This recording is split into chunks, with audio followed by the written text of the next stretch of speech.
വിശുദ്ധ പൗലോസ്ലീഹ കൊറിന്തോസുകാർക്ക് എഴുതിയ 1-ാം ലേഖനം 10-ാം അധ്യായം 14 മുതൽ 21 വരെയുള്ള വാക്യങ്ങൾ. ആകയാൽ പ്രിയപ്പെട്ടവരെ, വിഗ്രഹാരാധനയിൽ നിന്നും ഓടിയകലുവിൻ. വിവേകമതികളെന്ന പോലെ ഞാൻ നിങ്ങളോട് പറയുന്നു. ഞാൻ പറയുന്നത് നിങ്ങൾ തന്നെ വിധിക്കുവിൻ.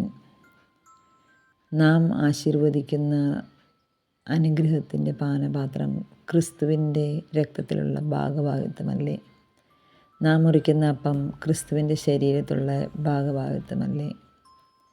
അപ്പം ഒന്നേ ഉള്ളൂ, അതിനാൽ പലരായിരിക്കുന്ന നാം ഒരു ശരീരമാണ്. എന്തെന്നാൽ ഒരേ അപ്പത്തിൽ നാം ഭാഗഭാഗുക്കളാണ്. ജനനം കൊണ്ട് മാത്രം ഇസ്രായേലായവരെ നോക്കുവിൻ.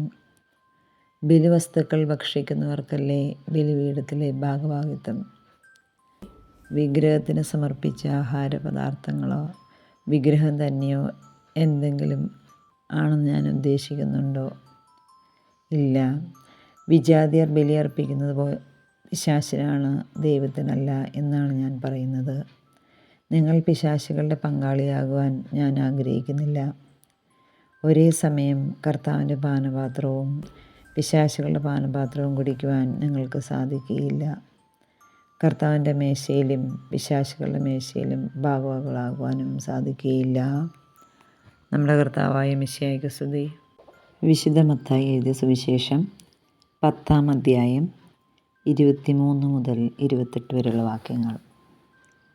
ഒരു പട്ടണത്തിൽ അവർ നിങ്ങളെ പീഡിപ്പിക്കുമ്പോൾ മറ്റൊന്നിലേക്ക് ഓടിപ്പോകുവിൻ. സത്യമായി ഞാൻ നിങ്ങളോട് പറയുന്നു, മനുഷ്യപുത്രൻ്റെ ആഗമനത്തിന് മുമ്പ് നിങ്ങൾ ഇസ്രായേലിലെ പട്ടണങ്ങളെല്ലാം ഇങ്ങനെ ഓടി പൂർത്തിയാക്കുകയില്ല. ശിഷ്യൻ ഗുരുവിനേക്കാൾ വലിയവനല്ല, ഭൃത്യൻ യജമാനേക്കാൾ വലിയവനല്ല. ശിഷ്യൻ ഗുരുവിനെപ്പോലെയും ഭൃത്യൻ യജമാനെപ്പോലെയും ആയാൽ മതി. ഗൃഹനാഥനെ അവർ ബെൽസബേൽ എന്ന് വിളിച്ചെങ്കിൽ അവൻ്റെ കുടുംബാംഗങ്ങളെ എന്തു തന്നെ വിളിക്കുകയില്ല. നിങ്ങൾ അവരെ ഭയപ്പെടേണ്ട. എന്തെന്നാൽ മറിഞ്ഞിരിക്കുന്നതൊന്നും വെളിപ്പെടുത്താതിരിക്കുകയില്ല, നിഗൂഢമായിരിക്കുന്നതായൊന്നും അറിയപ്പെടാതിരിക്കുകയില്ല. അന്ധകാരത്തിൽ നിങ്ങളോട് ഞാൻ പറയുന്നവ പ്രകാശത്തിൽ പറയുവിൻ. ചെവിയിൽ മന്ത്രിച്ചത് പുരമുകളിൽ നിന്നും ഘോഷിക്കുവിൻ.